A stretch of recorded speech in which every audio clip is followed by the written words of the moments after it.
Tout de suite, le journal. Imran Issifou.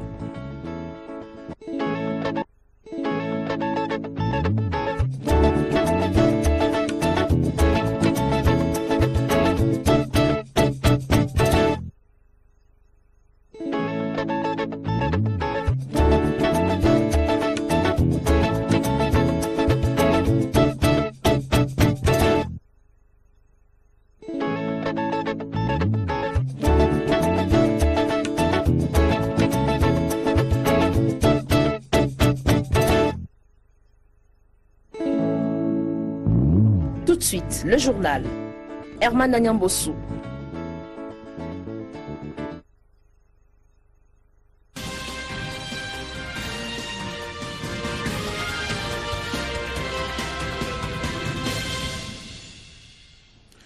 Mardi 10 mars 2015, 19h passées de 30 minutes, dans les titres de ce 19h30, l'audit FADEC 2013 des départements de l'Atlantique et du littoral a livré son verdict et la Commission nationale des finances locales a voulu éclairer les acteurs locaux sur l'ensemble des dysfonctionnements notés grâce à cet exercice qui devient annuel. À la découverte d'un marché aux multiples réalités, à Parakou, le marché des pots est celui d'échanges commerciaux qui draine chaque jour du monde, mais il a ses réalités propres et c'est ce que nous vous proposons d'aller vivre. Étape 2 de la tournée du directeur général du Fonds national de la microfinance. Plusieurs producteurs de maïs, de riz et d'igname visités par Jean Ponty dans les collines. Le DGFNM s'en sort de cette descente plutôt satisfait. Voilà pour le sommaire de cette édition. Bonsoir et bienvenue à toutes et à tous. J'annonce que nous aurons en ligne en direct depuis Dassa le maire Benjamin Adjenda qui va revenir sur ces affrontements qu'il y a eu lieu hier entre peu les populations de la commune de Dassa, précisément dans l'arrondissement de Kéré.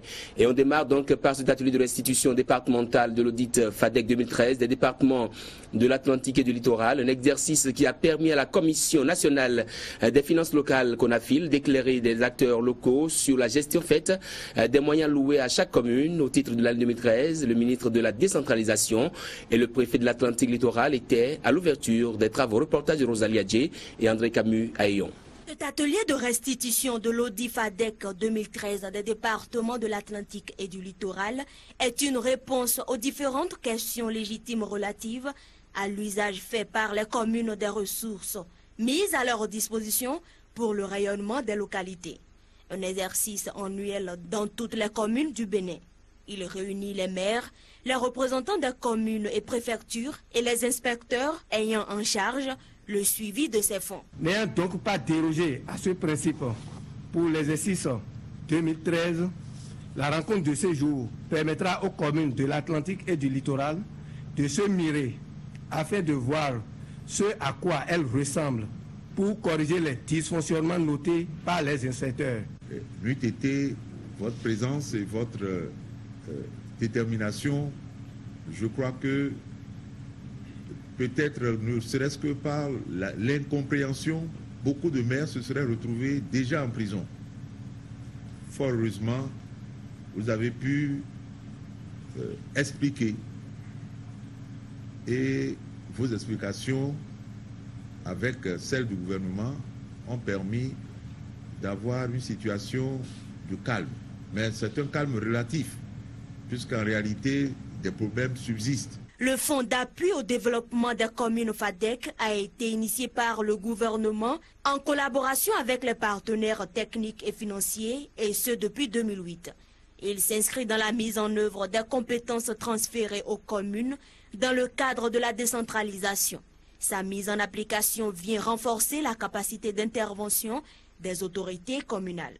Il s'agira donc au total de partager les résultats des audits de 2013, notamment d'échanger sur les grandes tendances au niveau départemental, les bonnes et mauvaises pratiques, les situations les plus critiques et les recommandations les plus significatives formulées par les inspecteurs, d'échanger sur les grandes lignes du plan d'action de mise en œuvre, les recommandations et les rôles des parties prenantes au niveau des structures centrales.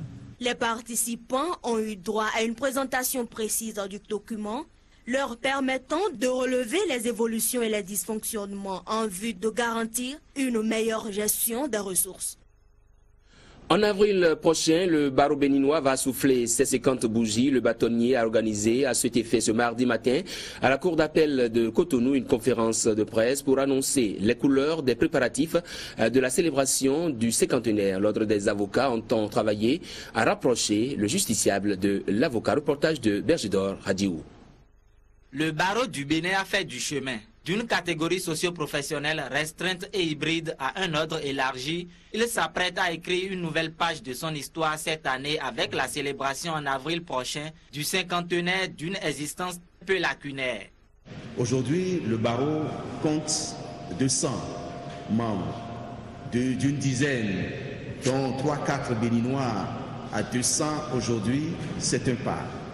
Le barreau du Bénin a été institué par une loi du 20 avril 1965. Le 20 avril 2015, le barreau du Bénin aura 50 ans. C'est dans ce cadre que nous lançons officiellement l'année du cinquantenaire.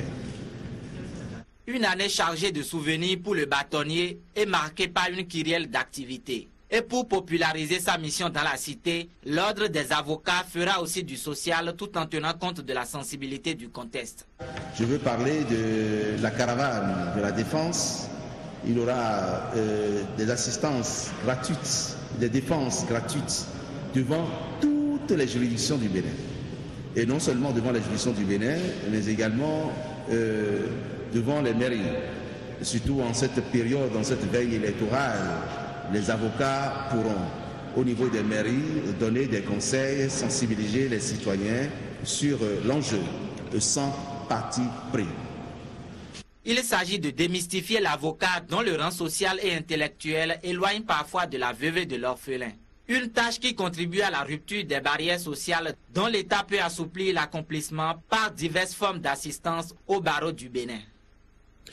Adaptation au changement climatique en zone côtière, leçon régionale pour des actions locales. C'est autour de ces thèmes que s'est tenu aujourd'hui à Cotonou un atelier organisé par le Centre d'action pour l'environnement et le développement durable avec l'appui du Centre de recherche pour le développement international. La rencontre s'est inscrite dans le cadre de la mise en œuvre de l'un des programmes du centre, à savoir le programme changement climatique. Et on fait le reportage avec Lucrèce Adianovoun et bienvenue Hongbe. Point n'est besoin de rappeler le problème environnemental que constituent les changements climatiques de nos jours dans le monde. Au Bénin, les zones côtières ressentent plus leurs impacts, ce qui se traduit par l'élévation du niveau de la mer, l'érosion côtière, les inondations, les vents violents. Toutes choses qui ont des conséquences sur les activités halieutiques et agricoles des communes. Comment aider les communautés côtières du Bénin à améliorer leur résilience au changement climatique? La question est au cœur de cet atelier du Centre d'action pour l'environnement et le développement durable ACED avec l'appui du Centre de recherche pour le développement international.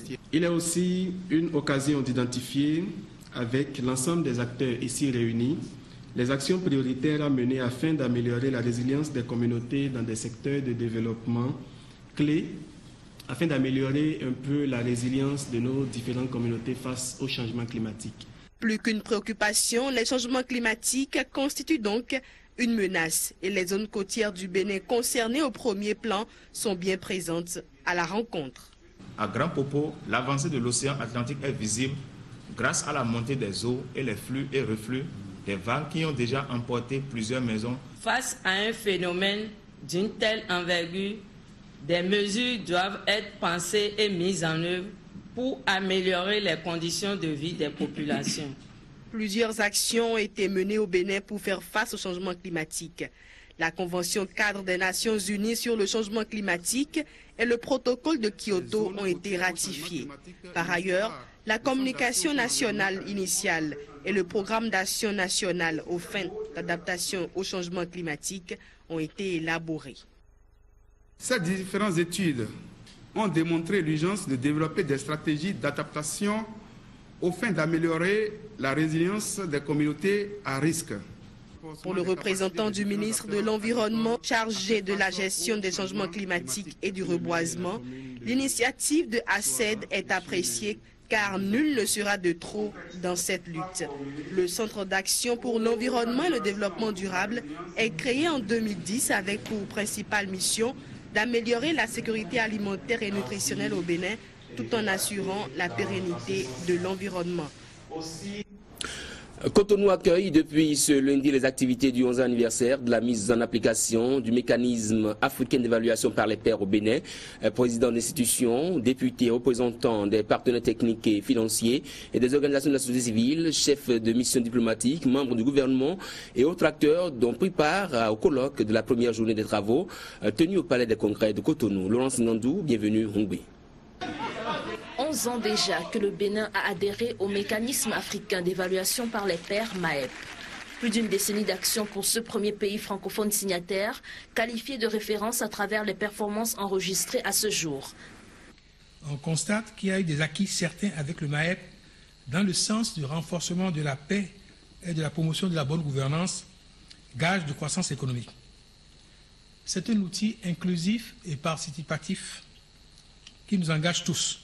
Le mécanisme est une approche nouvelle pour consolider les acquis démocratiques et promouvoir une gestion économique transparente. Pour rester fidèle à l'actualité du moment au Bénin, la Commission nationale de gouvernance du MAEP a intitulé le colloque de cette première journée « Démocratie et bonne gouvernance en période électorale ». Le MAEP est un processus d'apprentissage des meilleures expériences africaines qui permet aux chefs d'État ayant adhéré au mécanisme la promotion des réformes courageuses nécessaires pour améliorer les conditions de vie des populations à travers l'ouverture à l'examen critique de leur gouvernance par leurs pairs africains. Aujourd'hui, il est question d'insuffler une nouvelle dynamique au MAEP Bénin et de contribuer à un rôle de veille via le renforcement de capacités des acteurs. La publication des rapports étapes est de ce fait un préalable. De 2008 à ce jour, sur les 6 rapports d'étape qui ont été rédigés, validés au niveau national et déposés au secrétariat continental, le 4 devant les chefs d'État de gouvernement du continent. Les 2 derniers rapports sont attendus pour le sommet de juillet en Afrique du Sud. À l'occasion de cette célébration, la Commission nationale de gouvernance du MAEP a présenté son recueil de bonnes pratiques. La semaine du 9 au 13 mars prochain. Ainsi que je vous l'annonçais en titre, nous avons en direct depuis Dassa le maire de la commune, Benjamin Adjenda. Bonsoir monsieur le maire. Bonsoir, monsieur le journaliste. Alors, monsieur le maire, dites-nous comment vous avez vécu ces moments d'affrontement entre population de Dassa et Peul, vu que ces affrontements se sont soldés par bilan un mort.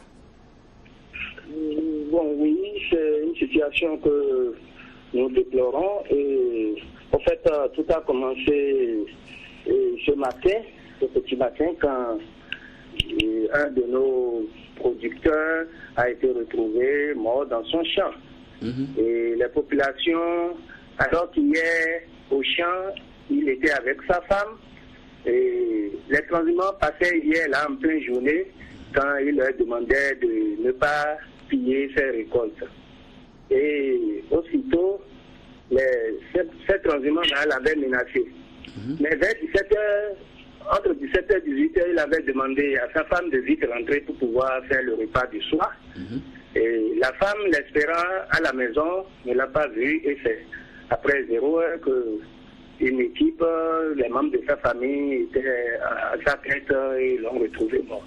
Et très tôt ce matin, les populations n'ont pas digéré. Elles ont vu que, avec tous ces précédents-là, que ça ne pourrait que être les Peuls. Et c'est de là où elles ont commencé par piller, détruire tout, tuer les bêtes. Et c'est à ça qu'on assiste depuis le matin. Mais je peux déjà vous dire que la termination de revenus, nous venons de finir une séance de travail. Je dois aussi au passage saluer la bravoure des forces de l'ordre. Je veux nommer le commandant compagnie, le CPE de la gendarmerie de Dassa, le commissaire, et les notables, le roi et les conseillers communaux. Et tous sont réunis, nous venons de finir une séance de travail. Et présentement, même on est à l'étape de la sensibilisation, nous sommes en train de calmer nos populations pour que la paix revienne. Alors, monsieur le maire, on a envie de vous demander si les responsabilités ont déjà été situées à l'heure où nous parlons. Des responsabilités, on ne saurait le dire pour le moment. De toutes les manières, les forces de l'ordre et ceux qui sont compétents en la matière feront leur travail. Nous, ce qui nous préoccupe, c'est comment calmer les deux parties pour que la paix revienne, parce que sans la paix, on ne peut rien. Monsieur le maire, à partir de maintenant, quelles mesures voulez-vous prendre pour que de pareilles choses ne surviennent plus dans votre commune? Bon, les mesures, elles sont multiples. Les mesures également sont à différentes échelles. Entre-temps, en 2012, nous avons créé avec bonheur un projet qui a pour spécificité le traçage des couloirs pour les éleveurs, le traçage des couloirs pour les bœufs, tout ça, et des zones réservées pour l'agriculture. Donc malheureusement, ce projet a été séquencé en plusieurs phases et nous attendons l'étape de Dassa pour que nous puissions quand même avoir ce genre de solutions. Mais ce que nous on peut dire, c'est des sensibilisations et que provisoirement les couloirs qui étaient tracés, que nos éleveurs puissent les respecter et les zones à production, qu'on les laisse aussi pour que nos vraies populations font leurs travaux champêtres sur cette zone. Monsieur le maire, une dernière question. Vous parlez tantôt de sensibilisation. Dites-nous quel message vous apportez à vos populations en cette période-là, en cette période-ci. Bon, cette période de turbulence, cette période de pré-campagne où, à moins chose, tout déjeuner, là, nous demandons du calme à nos populations et que des solutions idoines seront trouvées. Et nous profitons également pour présenter nos condoléances à toute la population de Dassa-Zoumé. Benjamin Djenda, merci beaucoup d'être en ligne depuis Dassa. Merci. Et ce journal donc se poursuit avec la 20e session du comité d'orientation de suivi du partenariat Union Européenne-Afrique et sur le coton qui s'ouvre dans les tout prochains jours au Palais des Congrès de Cotonou. Elle est précédée respectivement les 9 et 10 mars 2015 de la 3e réunion du comité de pilotage du programme d'appui à la consolidation du cadre d'action pour le dit partenariat et d'une journée d'ateliers techniques. À cette occasion, un point de presse a été organisé ce mardi au ministère des Affaires étrangères pour présenter le contexte de l'événement et les perspectives pour le Bénin. Laurence Gandou, Rachidi Soubero. C'est en juillet 2004, au Forum de Paris, qu'est né le partenariat entre l'Union européenne et l'Afrique sur le coton pour accompagner le continent face aux défis qui se présentent dans ce secteur. Il repose sur un cadre d'action, de conditions commerciales plus équitables sur les marchés internationaux du coton et d'appui aux régions et pays d'Afrique producteurs. Notre pays, le Bénin, a pu bénéficier de ce partenariat ainsi que des contributions des États membres de l'Union européenne pour un montant total de 54 millions d'euros, soit 32 milliards 800 millions de francs CFA alloués à des actions visant l'amélioration de la qualité et de la compétitivité du coton. Depuis mars 2012, le Bénin préside le comité d'orientation et de suivi du partenariat UE-Afrique sur le coton, COSCOTON, chargé d'observer le volet développement du cadre d'action. À côté des avancées obtenues grâce à ce partenariat, des défis subsistent. La transformation locale, les subventions et les négociations avec l'Organisation mondiale du commerce. Il faut trouver des investisseurs africains ou hors de l'Afrique pour développer les fameuses industries textiles dont nous avons besoin. Nous allons aboutir à un système où le coton africain est transformé en Afrique et consommé en Afrique en produit fini. C'est une course de fond et avec le soutien des programmes au niveau intra-CP pour le renforcement des capacités des acteurs, des négociateurs à Genève ou dans les capitales, nous sommes convaincus qu'un résultat probant pour le programme de Doha pour le développement prendra en compte en bonne place la question du coton. Le COSCOTON est constitué d'experts issus entre autres du secrétariat ACP et de l'Union européenne, des organisations d'intégration régionale UMOA, CEAC, COMESA, d'associations de producteurs et de cotonculteurs africains et du groupe C4, co-auteur de l'initiative pour le coton, Bénin, Burkina Faso, Mali et Tchad. Suite de la publication de la liste électorale par la commission électorale consulaire, le Conseil des ministres a autorisé le 4 mars 2015 l'organisation d'élections complémentaires. La campagne vient d'être lancée et démarre le mercredi 11 mars 2015 à 0h et ce pour 10 jours. Écoutons à ce sujet comme Césaire Goundété, le président de la commission électorale de la CCIB.